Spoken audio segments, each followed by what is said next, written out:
جب ہماری زندگی میں کوئی سنت کی جگہ خالی ہو جاتی ہے تو وہاں پہ شیطانی اور دجالی چیزیں اس جگہ کو لے لیتے ہیں۔ جب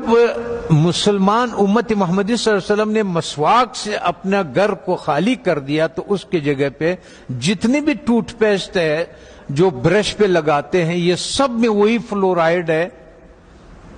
جو کہ ہم چوہے مارنے کے لیے دیتے ہیں، اور ہم لوگ اس کے لیے دیتے ہیں جو کہ لال بیگ ہو گیا، زمیندار اسپرے کرتے ہیں وہ یہ کرتے ہیں۔ ہوتا یہ ہے کہ جب آپ کو بلڈ پریشر ہائی ہو یا آپ کو ہارٹ کا مسئلہ ہو تو ڈاکٹر سب سے پہلے آپ کے زبان کے نیچے دوائی رکھتا ہے، اور وہ ایک دم اس لیے کہ یہاں سے بہت جلدی جذب ہو جاتا ہے۔ جب ہم ٹوتھ پیسٹ کا استعمال کرتے ہیں اور مسواک نہیں کرتے ہیں تو ہمارے جسم میں وہ زبان کے نیچے سے وہ اندر جاتا ہے